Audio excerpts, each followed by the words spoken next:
The worst squatter in history is basically leaving tomorrow because Joe Biden will be sworn in. Um, the squatter Pumpkin Tits is long exalted in superlatives. The first, the best, the most, the greatest. No squatter has ever done what I've done. Yeah, like letting 400,000 people die. Yeah, no squatter has ever come close. He says, but as his 4 years in office draw to an end, there's only one title to which he can lay claim. Pumpkin Tits is the worst squatter America has ever had. In December of 2019, he became the third squatter to be impeached. Last week, Pumpkin Tits entered a category all his own.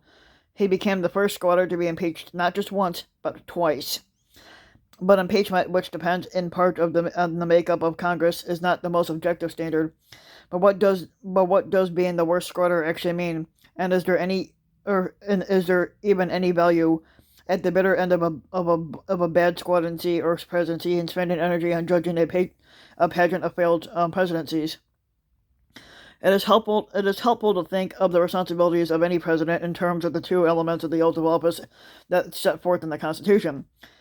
In the first part of the oath, presidents swear to faithfully execute the office of the presidency of the United States, and this is a pledge to properly perform the three jobs that the presidency combines into one: being leading the head of state, being the leader of the government, and a commander in chief. In the second part, they promise to preserve, protect, and defend the Constitution of the United States.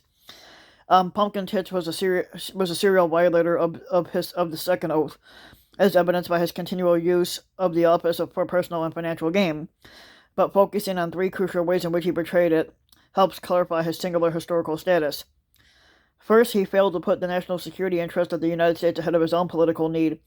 Second, in the face of a devastating pandemic, he was grossly derelict and unable or unwilling to marshal the requisite resources to save lives while actively encouraging public behavior that spread the disease.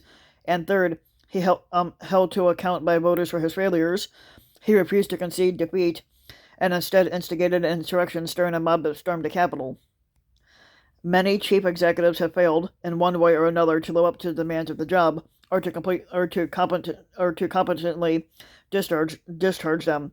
But historians now tend to agree that our worst presidents are those who fall short in the second part of their pledge, in some way endangering the Constitution. And if you want to understand why these three failures make Pumpkin Tits the worst of our squatters, the place to begin is in the basement of the presidential Reagans, where dwell his rivals for that singular dishonor.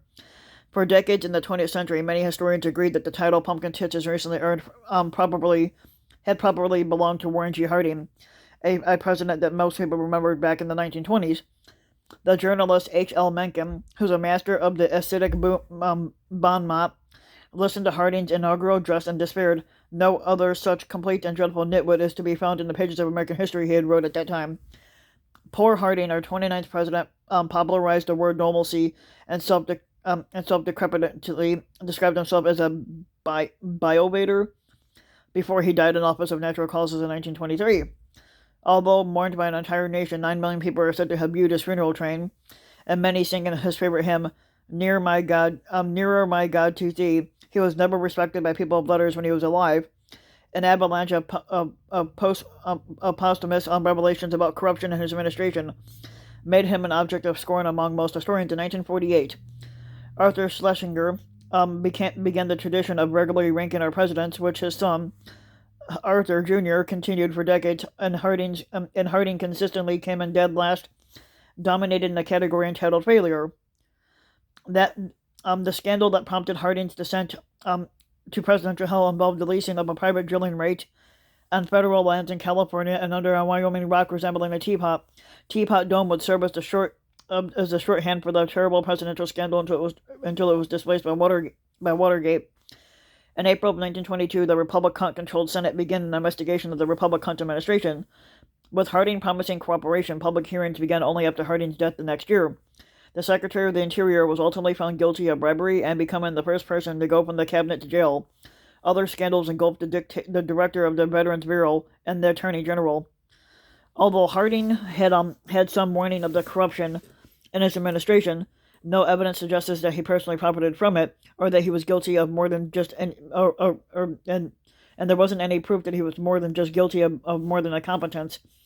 John W. Dean, the former White House counsel who pled guilty to federal charges for his role in the Watergate scandal, later concluded that Harding's reputation was unfairly tainted. The fact that Harding had done nothing wrong and had been involved in and not been involved in any criminal activities became irrelevant. And regardless of Harding's role in the widespread corruption in his administration, he never threatened our constitutional system. On the other side of the ledger, Harding had a number of positive achievements: the Washington Naval Conference to discuss disarmament, the implementation of presidential authority over executive branch budgeting, and the commutation of Eugene Debs' sentence. These, combined with his own lack of direct involvement in the scandals of administration and the absence of any attack on our republic, which no positive administrative achievements could ever balance out, ought to allow him to be happily forgotten as a mediocre president. Harding's reputation has hardly improved, but in recent presidential surveys that's organized by C-SPAN, his tenure had been eclipsed by the failures of three men who were implicated in the breakup of the Union, or who hindered the torturous effort to reconstruct it. The first two are Franklin Pierce and James Buchanan. Franklin Pierce was a New Hampshire Democrat, and Buchanan was a Democrat from Pennsylvania. They abetted and at times amplified the forces that drove the Union asunder. Although neither was from the South, both men sympathized with Southern slaveholders, and they considered the rising tide of abolitionism an abomination and sought ways to increase the power of slaveholders. Pierce and Buchanan opposed the 1820 Missouri Compromise, which had what they call calmed political tensions by prohibiting slavery above a certain line in Louisiana Territory. As president, Franklin Pierce had helped overturn it, adding the pernicious sentence to the 1854 Kansas-Nebraska Act that declared the compromise inoperative and void. The Kansas-Nebraska Act not only allowed the people of Kansas and Nebraska territories to determine themselves whether their respective states were to be slave or free, but they opened up all or unorganized territory for slavery. Buchanan then used federal power in Kansas to ensure that slaveholders and their supporters, though a minority, would win. He authorized the granting of an $80,000 contract to a pro-slavery editor in the territory, and contracts, commissions, and in some cases, cold cash to Northern Democrats in the House of Representatives to press them to admit Kansas as a slave state. When Abraham Lincoln was elected to replace Buchanan in November of 1860 and states began to secede, Buchanan effectively abdicated his responsibilities as President of the United States. He blamed Lincoln's Republicans for causing all the problems he faced and promised the settlers a constitutional amendment protecting slavery forever if they returned. When secessionists in South Carolina set siege to a federal fort, Buchanan had collapsed like Nixon in the summer of '74 before his resignation. The Buchanan biographer Gene Baker wrote that Buchanan gave every indication of severe mental strain, affecting both his health and his judgment. During the Whiskey Rebellion of 1794, then President George Washington had the militia against the Pennsylvania rebels, and Buchanan's cabinet didn't expect him to personally lead U.S. troops to protect the federal forts and custom houses being seized by Southern secessionists. But he shocked them by doing effectively nothing. When federal office holders had resigned in the South, Buchanan did not use his authority to replace them. He even had to be deterred by his cabinet from simply surrendering Fort Sumter in Charleston Harbor, and ultimately made only a feeble effort to defend the fort, sending an unarmed merchant ship as a relief. And meanwhile, former President Pierce, who had been asked to speak in Alabama, instead wrote a public letter: "If we cannot live together in peace, then in peace and on just terms let us separate." After the Civil War ended, Pierce offered his services as a defense lawyer to his friend Jefferson Davis, and Pierce might not have been our worst president, but he's in the running against John Tyler, who had left office in 1845 and 16 years later joined the Confederacy for leading the worst post-presidency. The next great presidential failure in U.S. history involved the management of the victory over the South. Enter the third of the three men who eclipsed Harding, Andrew Johnson. Lincoln had picked Johnson as his running mate in 1864 to forge a unity ticket for what he expected to be a tough re-election bid. A pro-Union Democrat, Johnson had been the sole Southern senator in 1861 to leave Congress when his state seceded. But Johnson's fidelity to Lincoln and to the nation ended with Lincoln's assassination in April of 1865. While Lincoln had not left detailed plans for how to bind up the nation's wounds after the war, Johnson certainly violated the spirit of what Lincoln had envisioned. An unrepentant white supremacist, he opposed efforts to give freedom the vote, and the freedmen to vote basically. And when Congress did so over his objections, Johnson impeded the enjoyment of that right. He wanted slavery by another name in the South, undermining the broad consensus in the victorious North. What he had in mind all along for the South, as his biographer Annette Gordon Reed wrote, was a restoration rather than reconstruction. Johnson used his pulpit to bully those who believed in equal rights for formerly enslaved people and to encourage a culture of grievance in the South and spreading lies about why the Civil War had occurred in the first place. Many people are responsible for the toxic views and policies that have so long denied the Black Americans basic human rights, but Andrew Johnson was the first to use the office of the presidency to give that project national legitimacy and federal support. Having inherited Lincoln's cabinet, Johnson was forced to maneuver around Lincoln's men to impose his own mean-spirited and racist vision of how to reintegrate the South. That got him impeached by the House, and a Republican Senate then fell one vote short of removing him from the office. All three men of the 19th century presidents compiled awful records, but Buchanan stands apart because, besides undermining the Union, using his office to promote white supremacy, and demonstrating dereliction of duty in the divisive crisis of secession, he had led an outrageously corrupt administration. He violated not just the second part of his oath of betraying the Constitution, but also the first part. Buchanan managed to be more corrupt than the low standards set by his contemporaries in Congress, which is saying something. In 1858, members of Congress had tried to curtail a routine sort of graft that's described by the historian Michael Holtz as the public printing rake-off. At the time, there was no government printing office, and so contracts for printing the reams of congressional and executive branch proceedings and statements had went to private printers in the 1820s. President Andrew Jackson had started steering these lucrative contracts to friends. By the 1850s, congressional investigators found that bribes were being extorted from the would-be government printers, and that those who won contracts were kicking back a portion of their profits to the Democratic Party. Buchanan directly benefited from this system. In the 1856 election, although he signed reforms into law in 1858, he swiftly subverted them by permitting a subterfuge that allowed his key contributor, who had owned a prominent pro-administration newspaper, to continue profiting from the government printing. But does Pumpkin Tits have any modern competitors for the title of worst squatter?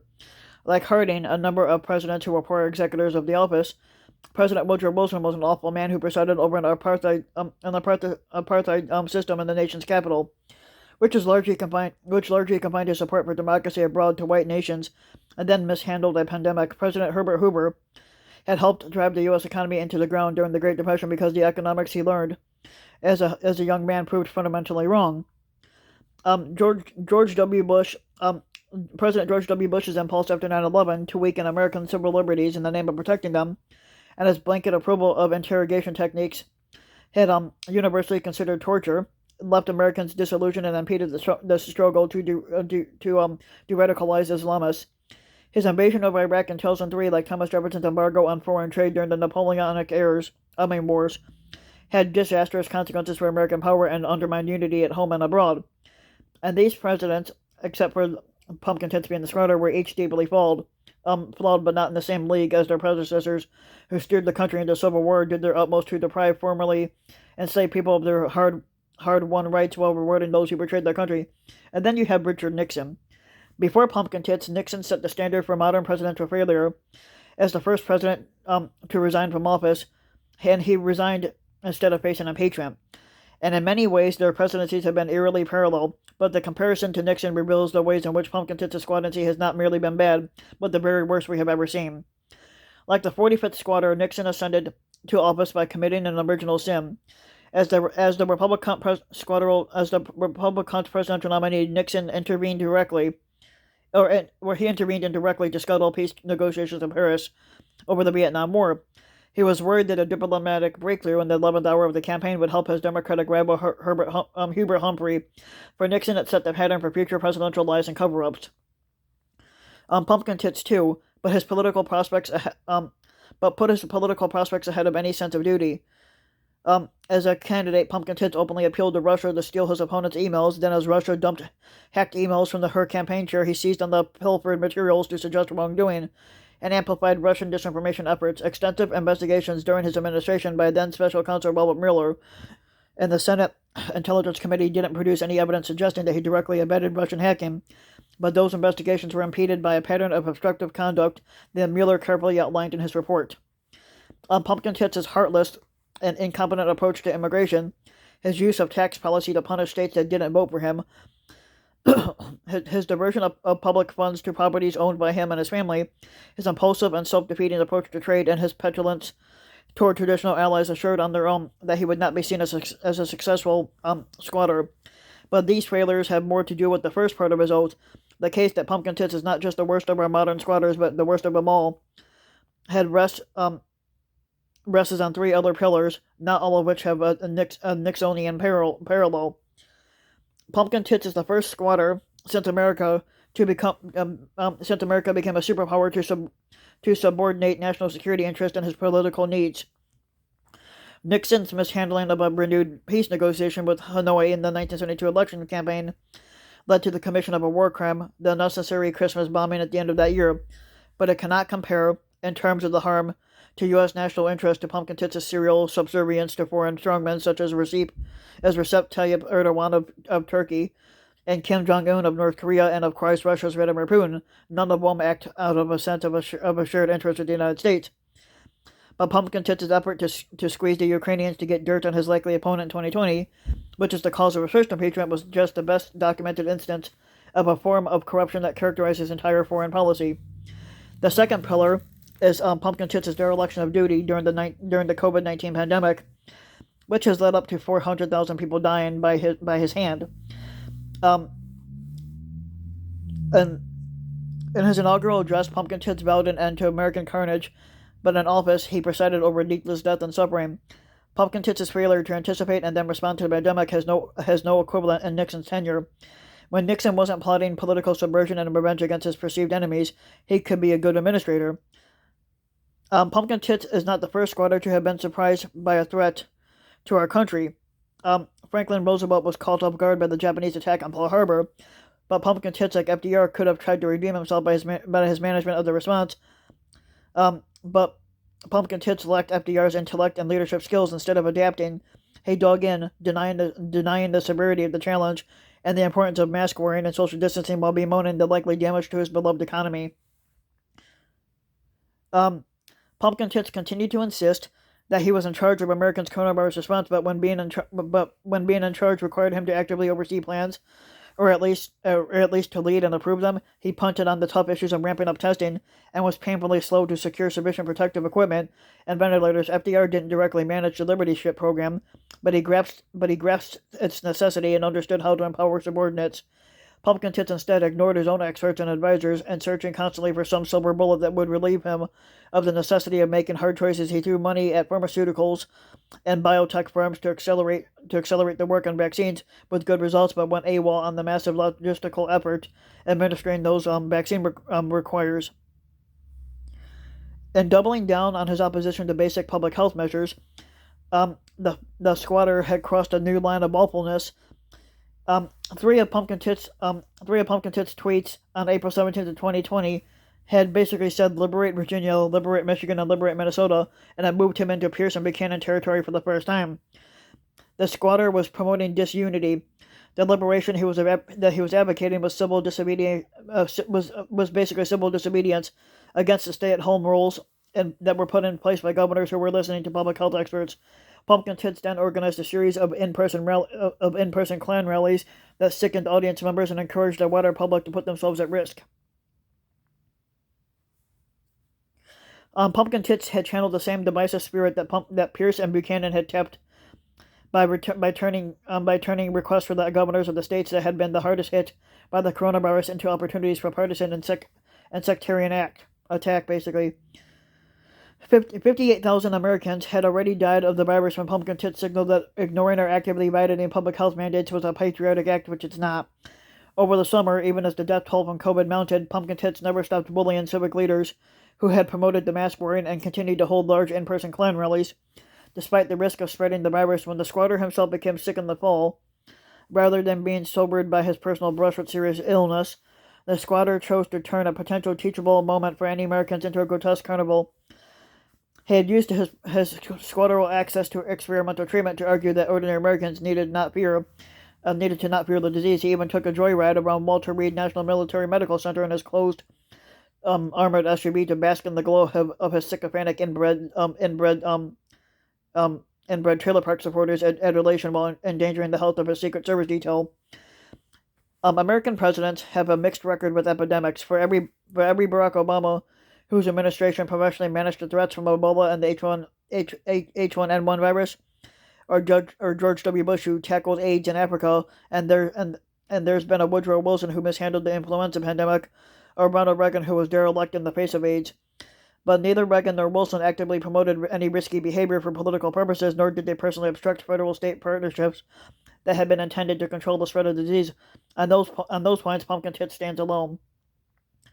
The third pillar of the case against Pumpkin Tits is his role as the chief instigator of the attempted insurrection of the January 6th act of the attack on the Capitol. Although racism and violent Nazism preceded Pumpkin Tits, the seeds of what happened on January 6th were planted by his use of the scrotal bully pulpit. No president since Andrew Johnson had so publicly sympathized with the sense of victimhood among racists.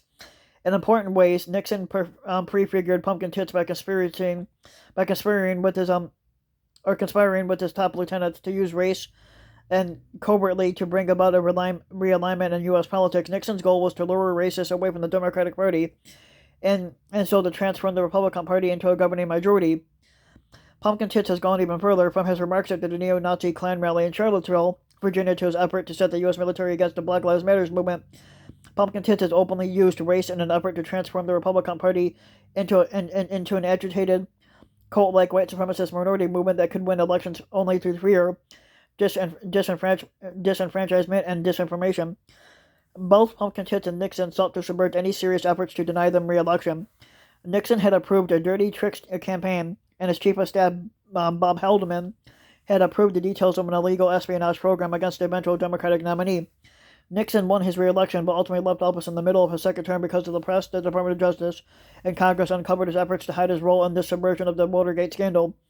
They were helped in large part by Nixon's absent-minded taping of his own conversations.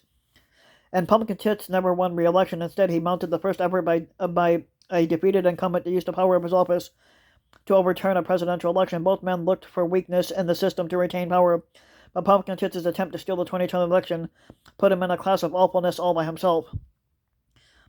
Holding a national election during a pandemic was a test of the resilience of American democracy. State and local election officials looked for ways to boost participation without boosting the virus's spread. In practical terms, this meant taking the pressure off the same-day voting and limiting crowds at booths by encouraging voting by mail and advance voting. Every candidate in the 2020 election understood that tallying ballots would be slow in states that started counting only on Election Day. Even before voting began, Pumpkin Tits planted poisonous seeds of doubt about the fairness of the COVID-19 election when the numbers didn't go his way. Pumpkin Tits had accelerated his disinformation campaign by alleging fraud in states that he had won in 2016 but lost 4 years later. The campaign was rigorous and widespread. Pumpkin Tits' allies had sought court injunctions and relief from Republican state officials. Lacking any actual evidence of widespread fraud, they lost in the courts, and despite having exploited every constitutional option, Pumpkin Tits still refused to give up. It was at this point that Pumpkin Tits went far beyond what Nixon or any of his other predecessors had done. In 1974, when the Supreme Court ruled unanimously in U.S. v. Nixon that Nixon had to turn over his White House tapes to a special prosecutor, Nixon also ran out of constitutional options. He knew that the tapes proved his guilt and would likely lead to his impeachment and then to his conviction in the Senate. On July 24th, Nixon said that he would comply with the order from a co-equal branch of our government, and he ultimately accepted his political fate. In the end, even our most awful presidents before 2017 believed in the continuation of the system that they had taken an oath to defend, but not Pumpkin Tits. But not Pumpkin Tits. Heading into January 6th of 2021, when Congress would ritually certify the election, Pumpkin Tits knew that he lacked the Electoral College votes to win, or the congressional votes to prevent certification. He had only 2 cards left to play, which neither one of it which was consistent with his oath. He pushed the vice squatter dumbass Pence to use his formal constitutional role as the play-by-play announcer of the court to unconstitutionally obstruct it, sending it back to the states for recertification. Meanwhile, to maintain pressure on the dumbass Pence and Republicans in Congress, he gathered some of his most radicalized followers on the Mall and pointed the way to the Capitol, where the electoral count was about to begin.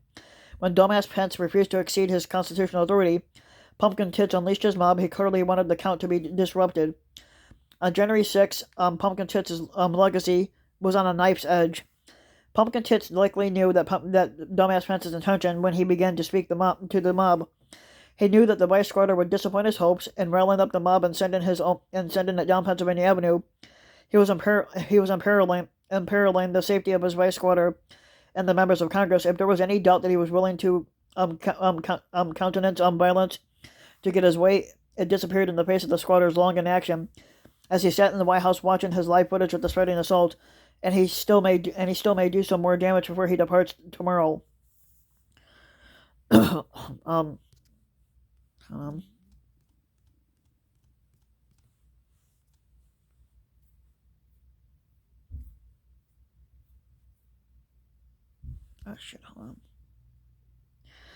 But Andrew Johnson had left a political time bomb behind him in the nation's capital. If the Democratic Party refused to nominate Johnson for a second term and Ulysses S. Grant won the election as a Republican, Johnson had issued a broad political amnesty for many Confederates, including leaders who were under indictment, such as the former President of the United States of the Confederates, or actually former President of the Confederate State, Jefferson Davis. But so much of the pain and suffering that this country experienced in the Pumpkin Tit years started with that amnesty. Had Davis and top Confederate generals had been tried and convicted, the polite society in the South could not have viewed these traitors as heroes, and now Pumpkin Tits is hinting that he wishes to pardon those who aided and abetted him in office, and perhaps even pardon himself, which he shouldn't do, but similarly attempting to escape accountability and to delay a reckoning. As Pumpkin Tits prepares to leave Washington, the Capitol is more agitated than any during any previous presidential transition since 1861. And with thousands of National Guard troops deployed around the city, there have been serious threats to previous inaugurations. But for the first time in the modern era, those threats are internal. An incumbent squatter is being asked to discourage terrorism by supporters acting in his name. There are many verdicts on Pumpkin Tits still to come, and from the Senate, and from juries of private citizens, and from scholars and historians. But as a result of his subversion of national security, his recklessness and endangerment of every American in the pandemic, and his failed insurrection on January 6, one thing seems abundantly clear. Pumpkin Tits is the worst squatter that America has had in the 232-year history of the United States. And why does this matter? If we have experienced any unprecedented political trauma, we should be prepared to act to prevent any reoccurrence. Nixon's fail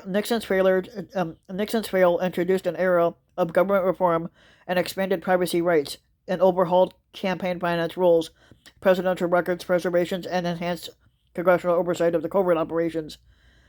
Managing the pandemic must be the incoming Biden administration's principal focus, but it needs to not be its only focus. Steps can be taken to ensure that the worst squatter ever is held by account, and to restore a man like Pumpkin Tits from abusing his power in any way again. The first is to ensure that we preserve the record of what has taken place, as was done under the Nixon administration.